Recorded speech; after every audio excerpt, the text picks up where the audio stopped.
எல்லாரும் உட்கார்ந்தாதான் நம்ம யாரெல்லாம் அவங்களை அடிக்கிறோம்னு அவங்களுக்கு நல்லா தெரியும்.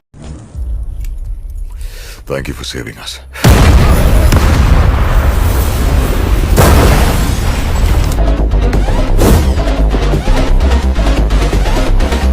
ரெடியா மாமே? எல்லா டூட்ஸுக்கும் சொல்லிக்கிறேன், நான் பார்த்துட்டேன் பல டூல்ஸ். ஸ்கெட்சா போட்ட சம்பவம் 6 மணிக்கு ஃபிளாஷ் நியூஸ். பஞ்சாயத்தடா முடிச்சு வச்சு பாரு, நமக்காக அம்பட்டு பெண்ணும் பிள்ளை குட்டியோட வெயில்ல காத்து கிடக்குறாங்களே. எங்க அண்ணா நன்றி தெரிவிக்கிறாராம், அதான் வாங்கிட்டு வரலான்ட்டு கிளம்பிட்டேன் ஃப்ரெண்ட்ஸ். போற வழியில இந்த அணில் கூட்டம் தொல்லை தாங்கல, அதை நீங்களே அங்க பாருங்க. யாரும் அவனுக்கு கிடமாண்டி மாதிரி வருது. டேய் செவல தாவுடா தாவு, எங்க தாவுறது? நானே தவத்துக்கிட்டு இருக்கேன்டா. அடே உங்களுக்கு மாட்டு சாணி இல்லடா, மனுஷன் சாணி அடிச்சா கூட நீங்க திருந்த மாட்டீங்களா? அப்ப எங்களுக்கு மட்டும் தானே எஸ்ஓபி போடுறீங்க, ஸ்டாலின் ஆபரேட்டிங் ப்ரொசீஜர் போடுறீங்க. 5001வது ஆள் வந்துட்டா பாதுகாப்புக்கு நீங்க தான் பொறுப்புனா, அப்ப நாங்க தான் முதலமைச்சரா, நாங்க தான் சர்க்காரா? காரி மூஞ்சில துப்பத்துள்ள கூண்டு போய் நம்ம அங்க போயிடலாம். வேகமா போ.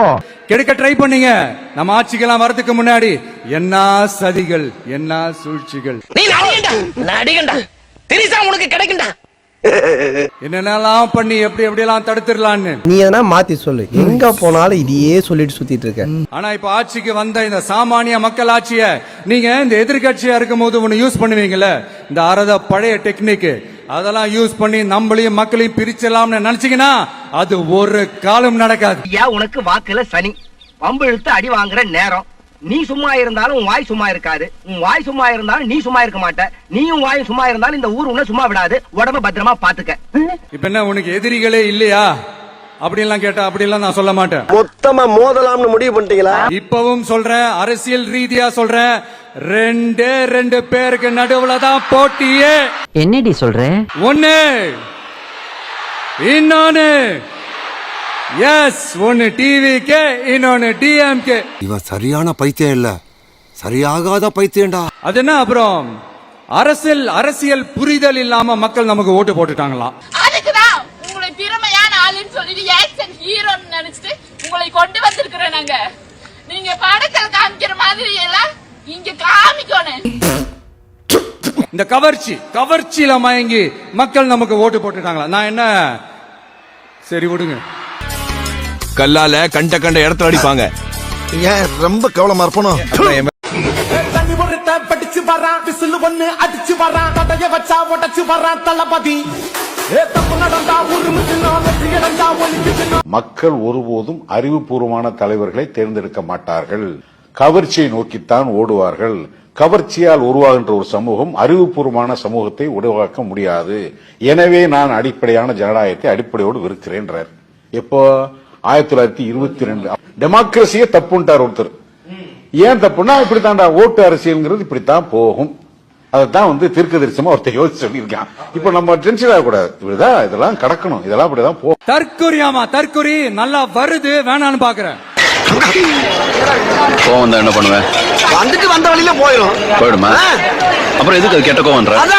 2026ல நீங்க போட்டிருக்கிறீங்க. என்ன ஒண்ணு, இன்னும் கொஞ்சம் அதிகமா ஆதரிச்சிருந்தீங்கன்னா கொஞ்சம் நல்லா வந்திருக்கும். ஆசை வேணா இருக்கலாம், ஆனா அதுக்கு முக லட்சணம் வேணும் இல்ல. குதிரை பேரம் பண்றாரு, அது பண்றாரு, இது பண்றாருன்னு சொல்லிட்டு தப்பா கதையெல்லாம் அடிச்சு விட்டுக்கிட்டு சார், நீங்க மைண்ட் வாய்ஸ் நினைச்சு சத்தமா பேசிட்டு இருக்கீங்க. ஊழல் செஞ்ச அந்த ஃபைல க்ளோஸ் பண்றதுக்கு அலைஞ்சீங்க. ஆனா இந்த விஜய் மக்களுக்கு தொந்தரவா இருக்கிற அதே டாஸ்மாக க்ளோஸ் பண்ணா.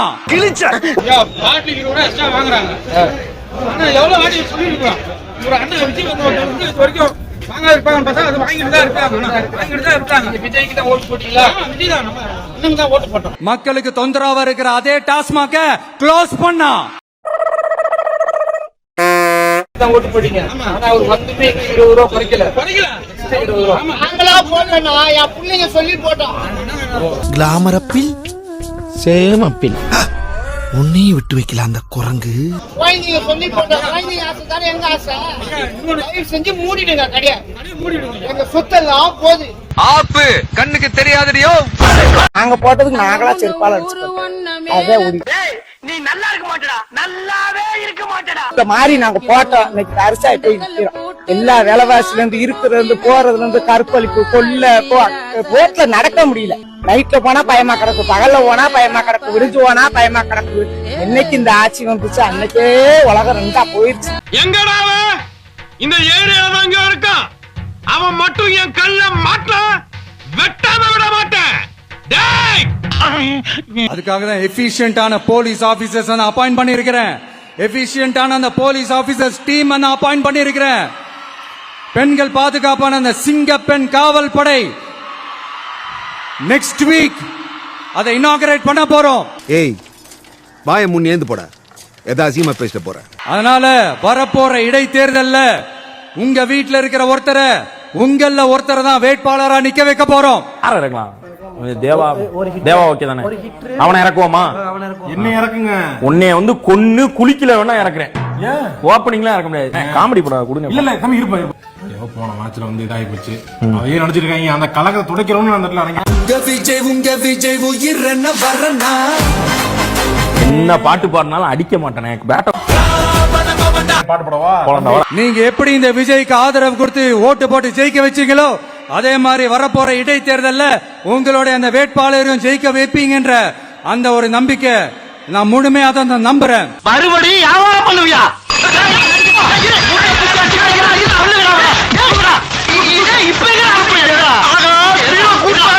உங்களுக்காக உழைக்க வந்திருக்கிறேன். உங்களுக்காக எல்லா விஷயத்தையும் நான் பார்த்து பார்த்து செய்வேன்.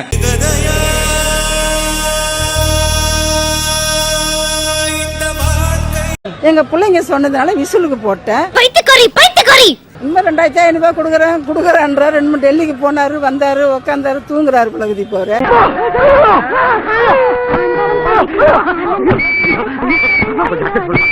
வாய தந்த வார்த்தை வரும். பிரஷர் அது பயம் இருக்கு. பேச வராது நம்ம பாவம் பிள்ளைக்கு நம்ம என்ன செய்ய முடியும்? இதுக்கு பேர் என்ன தெரியுமா? ஆற்றாமையின் வெளிப்பாடு. சொல்ல போனாக்கா இதுக்கு பேர் அச்சம்னு சொல்லுவாங்க. பயம். ஊழல் இல்லாத லஞ்சம் இல்லாத ஒரு ஆட்சியை நான் கொடுப்பேன். I understand. ஒரே நாள் அது நடக்காததான், ஒரு மேஜிக் இல்ல. பட் ஒரு நாள் அதை நான் நடக்க வைப்பேன். நீயே ஒரு மொட்டை பையன். ஆனா கல்யாணம் ஆகாத கன்னி பையன் சொன்ன. ஒரு நாளைக்கு 10 வாட்டி போகுது. நான் அநியாயமா போன் பண்ணவே எடுக்க மாட்டேன்றான். விஜய் உயிரென்ன வரனா நைட் 8 மணி வந்து 10 மணி சாப்பிடாம தூங்காம 10 மணி வெளியே வேகாடுறாங்க. ஐயா, மாதாவரத்துல நீங்க விட்ட அந்த 1-2 பஸ்ல வந்து எங்களால ஏற முடியாதியா. ஏன்னா ஃபேமிலியோட வந்திருக்கேன். அவ்வளவு கூட்டம். சரின்ட்டு இப்போ கேபு பிடிச்சி கோயம்பேடுக்கு வந்தேன். இங்க வந்து பாத்தீங்கன்னா பேசுறதுக்கு வார்த்தையே இல்லையா.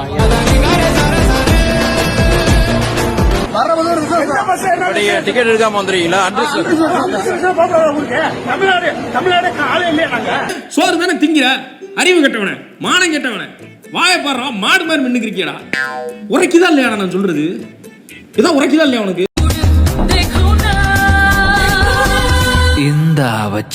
எதுக்கு தாண்டா கரண்ட் ஆஃப் பண்றீங்க? சொல்லிட்டு தான் ஆஃப் பண்ணீங்களா? குழந்தைய வச்சு டெய்லி இந்த மாதிரி தான் 2 மணி நேரம் கரண்ட் ஆஃப் ஆகுது. அதுவும் ரெடில் சரௌண்டிங்ல. இப்ப இவளை கூட்டிட்டு இவ அழுவுறதால நாங்க ரவுண்டு போறோம். இந்த டைம்ல டைம் பாருங்க.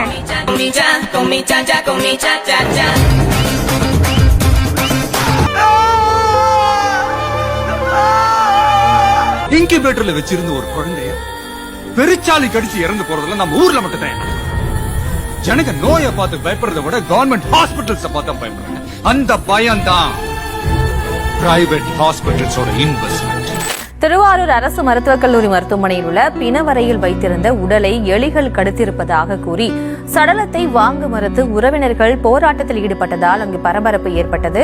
கேமரா முன்னாடி நின்னு வீரவசனம் பேசிட்டு இன்னைக்கு அதிகாரம் கிடைச்சும் உங்க ஆட்சியிலையும் அரசு மருத்துவமனைகளில் போதிய வசதிகள் இல்லாம மக்கள் தவிப்பதை கண்டு மௌனம் காக்கும் போது உங்களாலையும் எதுவும் மாறாதுன்றது தெளிவாகிடுச்சு. மாற்றம் நாடி தாவேக்காவிற்கு வாக்களித்த மக்களுக்கு மிஞ்சி இருக்கிறது ஏமாற்றம் மட்டும்தான். வேதனையா இருந்தாலும் வேதனையா இருக்கு. கிளாம்பாக்கத்துல பஸ் ஏறதுக்காக போயிட்டு இருக்கோம். ஆனா பஸ் ஏன் வரலாம் கேட்க மாட்டோம். கேட்டா அப்புறம் போக்குவரத்து துறை அமைச்சர் வந்து நீங்க ஃபுல்லா சாப்பிட்டீங்கம்மா, நான் இன்னும் சாப்பிடல அப்படின்னு சொல்லுவாரு. சொன்னாரு. நீ நல்லா சாப்பிட்டுருக்க, சாப்பிட கூட இல்லை, ப்ளீஸ் புரிஞ்சுக்கோ போ. நீ நல்லா சாப்பிட்டுருக்கங்கிற, புரியுதா? நீ நல்லா சாப்பிட்டுருக்க, நான் சாப்பிட கூட இல்லை, ப்ளீஸ். யார் இவரு? அன்னதானத்துக்கு போய் சாப்பாடு கிடைக்காம வந்தவரா? அதனால நாங்க பஸ் பத்தில எதுவும் கேட்க மாட்டோம். எவ்வளவு கஷ்டம் இருந்தாலும் பொறுத்துப்போம். சேலம் ஓமலூர் பேருந்து நிலையம் அருகே டாஸ்மாக் கடை மூடப்பட்ட இடத்தில் தனியார் பார் திறக்கப்பட்டுள்ளதாக செய்திகள் வெளிவந்திருக்கிறது. ஒரு முதலமைச்சரா இருந்தா ஒண்ணு சில தகுதிகள் வேணும். ஆமா, கரெக்ட். அவரா முடிவெடுக்கணும். சுயபுத்தின்னு சொல்லுவாங்க. Correct, confirm, correct. சில பேர் சொல்லுவாங்க சொல் புத்தின்னு சொல்லுவாங்க. அது இருக்கா? இந்த ரெண்டும் இருக்கான்னு நான் மக்கள்கிட்டே கேள்வியை விட்டுறேன். அதுக்கெல்லாம் நீ சரிப்பட்டு வர மாட்டேன்.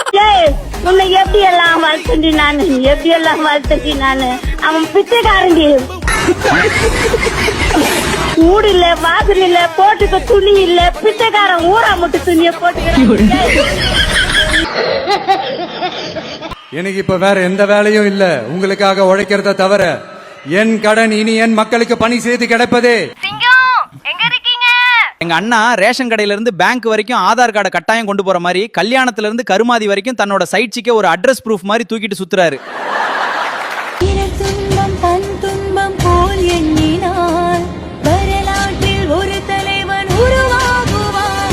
சங்கம் வச்சிருக்க கூட பிரச்சனை இல்லடா, ஆனா கூட ஒண்ணு வச்சிருக்கிய. ஏதோ வாட்டர் பாட்டில தூக்கிட்டு சுத்துற மாதிரி எல்லா இடத்துக்கும் அவளை கூட்டிட்டு போறாரு. இல்ல, நான் தெரியாம தான் கேக்குறேன், ஊர் கல்யாணத்துல ஒட்டகத்துக்கு என்ன வேலை?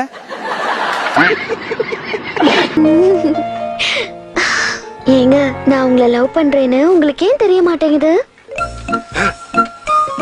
உனக்கே தெரியாம உன் சட்டையை போட்டுக்கிட்டு அது கூட பேசிட்டு இருக்கேன். என் சட்ட முடியா பேசிக்கிட்டு இருக்க?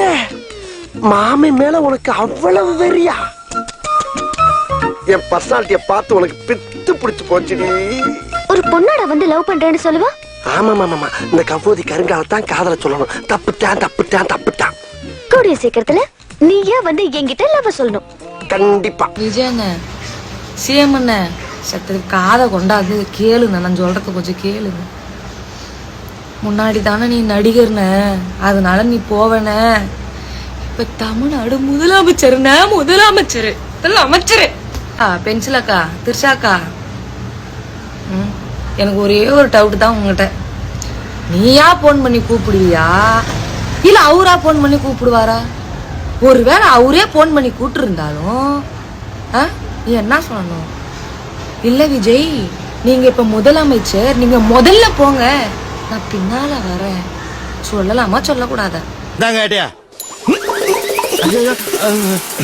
ஒரே விஷயம் தான், நான் சீரியஸா பேசுறேன். இப்போ என்ன, அவங்க கார்ல 2 பேரும் ஒன்னா போனா என்ன, தனித்தனியா போனா என்ன? இதுவே நானா இருக்கட்டும், நீங்களா இருக்கட்டும், ஏன் உங்க ஃப்ரெண்டுங்க கூட பல வருஷமா ஃப்ரெண்டா இருந்தீங்கன்னா உங்க ஃப்ரெண்டுங்க கூட போக மாட்டீங்களா ஒரு இடத்துக்கு ஒன்னா? கேக்குறேன் நான். ஒன்னா போனதுனால இப்ப என்ன தப்பு? அந்த ஃப்ரெண்ட்ஷிப் எதுக்கு கொச்சப்படுத்தி பேசுறீங்க? மண்டையில எதனா இருக்கா உங்களுக்கு? இதுவே நீங்க ஒருத்தர் கூட உண்மையா ஃப்ரெண்ட்ஷிப்ல ஒரு ஃப்ரெண்டா இருந்து நீங்க போகும்போது உங்களை யாராவது இப்படி பேசினா உங்களுக்கு கம்முன்னு இருக்க முடியுமா உங்களால? அதை எடுத்து வச்சுக்கிட்டு என்னமோ மீடியால மீம்ஸ் போட்டு இருக்கிறீங்க, ஆளுக்காளு கமெண்ட் போட்டு இருக்கிறீங்க. இப்ப அவர் போனதுனால உங்களுக்கு என்ன பிரச்சனை? அவர் வந்து தமிழ்நாட்டு முதலமைச்சரா அவரோட கடமையை செய்யலனா தான் நீங்க வந்து கேள்வி கேட்கணுமே தவிர அவர் தனிப்பட்ட குடும்ப வாழ்க்கையில தனிப்பட்ட கருத்தெல்லாம் நீங்க பேசக்கூடாது. அவரை பத்தி நீங்க பேசவே கூடாது. ஏன் பேசுறீங்க? எனக்கு ஏதாவது வச்சு உங்களோட வாயில பிடிக்கும் போல. ஒன்றும் இல்லை, இன்னைக்கு இன்னொரு விஷயத்தை நான் அடிஷனலாக பதிவு பண்ண விரும்புகிறேன். திருப்பரங்குன்ற ஃபைல்ஸ்னு சொல்லிட்டு ஒரு யூடியூப் சேனல் வந்து ஒரு திருப்பரங்குன்றம் குறித்து ஒரு ஆவணத்தை வெளியிட்டாங்க. அதான் ஐயா ஆசிரியர் வீரமணியிலிருந்து ஆனந்த் தோல் திருமாவளவன் வரைக்கும் எல்லாருமே வந்து அதை ஆதரிச்சு அந்த படத்தை பார்த்தாங்க, வெளியிட்டாங்க. இன்னைக்கு தமிழ்நாட்டில் வந்து அது வந்து மத நல்லிணக்கம் பேசக்கூடிய ஒரு முக்கியமான ஒரு ஆவணப்படம். அதை வந்து தமிழ்நாட்டில் இன்னைக்கு திரையிடக்கூடாதுன்னு 2 இடத்துல தடை பண்ணியிருக்காங்க. நீங்க திருப்பரங்குன்ற விஷயத்துக்கு வாய் பேச மாட்டீங்க, திருவள்ளூருக்கு காய் போட்டாலும் வாய் பேச மாட்டீங்க. இல்ல இது தப்பு, இங்க மத நல்லிணக்கம் தான் முக்கியம், இங்க இந்து முஸ்லீம் எல்லாம் ஒற்றுமையா இருக்கிறோம், நீங்க தேவையில்லாம மத பூசல்கள் உருவாக்காதீங்க அப்படின்னு பேசினா அது குறித்து அதாவது வேலை செய்ய முன் வந்தால் அதை தடை செய்யக்கூடிய வேலையை அரசு செய்யுது அப்படின்னா எங்களுக்கு பெரிய சந்தேகமா இருக்கு. பாஜக மறைமுகமா இல்ல நேரடியாவே உள்ள வந்துருச்சு அப்படின்னு, நேரடியாவே அவன் கை இருக்கு அப்படின்னு ஒரு அச்சமா இருக்கு. இது முதலமைச்சர் கட்டாயம் இதை வந்து வாய் திறந்து பேசணும். திருவள்ளூருக்கு அவர் வாய் திறந்து பேசல அப்படின்னா அவர் வேற எதுக்கு பேச போறாருன்னு தெரியல, எதுவுமே சொல்ல மாட்டேங்கிறாரு. என்ன பஞ்சர் ஆயிடுச்சா? விஜயனா என்னண்ணா நடந்துட்டு இருக்கு தமிழ்நாட்டுக்குள்ள? உன் படம் கிளைமேக்ஸ் மாதிரி பரபரன்னு இருக்கு. நீ அம்மன் ஜல்லிக்கு வாயை திறக்க மாட்டேங்கிற. நானும் ரவுடிதான் படத்துல வர்ற அந்த ரெட் டி-ஷர்ட் கூட தான் வாயை திறந்து பேசுவான் போல. நீ எதையுமே வாயை திறக்க மாட்டேங்கிறியா? சட்டசபையில உதயநிதியெல்லாம் கேள்வி கேட்கறாரு. நீ ஏதோ கீழே நோட் பேட் வச்சு ஃபிளேம் சீன்ஸ் போட்டு விளையாடிட்டு இருக்கிறியா? அதுவும் தெரிய மாட்டேங்குது. அடிக்கடி சொல்வியா ஓம் சக்தி பராசக்தி, என் மகனுக்கு எவ்வளவு சித்தின்னு. எதே வந்து பேசுனா வெளியே. ஐயா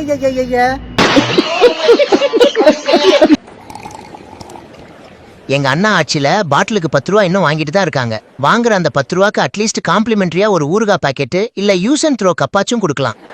அப்படி இல்லனா மவுத் ஃப்ரெஷ்னர் ஆச்சும் கொடுக்கலாம். வீட்டுக்கு போனா பொண்டாட்டிக்கிட்டயாச்சும் மாட்டிக்காம இருப்போம். செல்லம், நீ ஃபுல்லா சாப்பிட்டு இருக்க. ஆட போகடா கொய்யாங்கோ. இந்த மாதிரி ஒரு நிகழ்ச்சி இதுக்கு முன்னாடி நடந்துடா இல்ல இதுதான் முதல் தடவையா?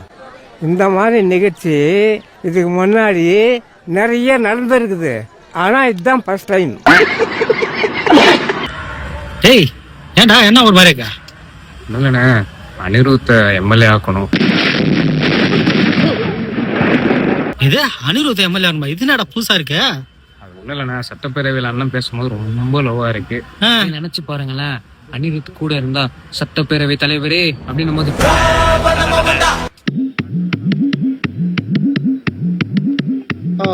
காலங்காத்தால ஒரு ரூசு போயிட்டு வந்து சிக்கிட்டமே.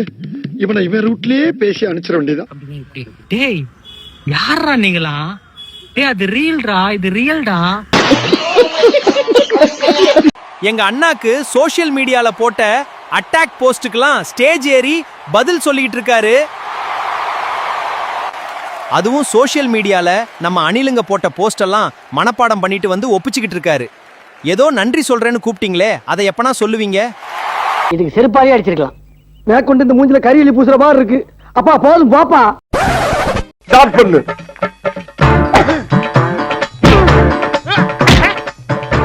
இங்கிட்டு வா. அப்படியா? படைக்கலடி. மண்டல மட்டும் அடிச்சிடாத, குலக்கேசல் உள்ள போயிருவேன். சரியா? உங்க வீட்டு பிள்ளையா நினைச்சு எல்லாரும் என்னை மன்னிச்சிருக்க.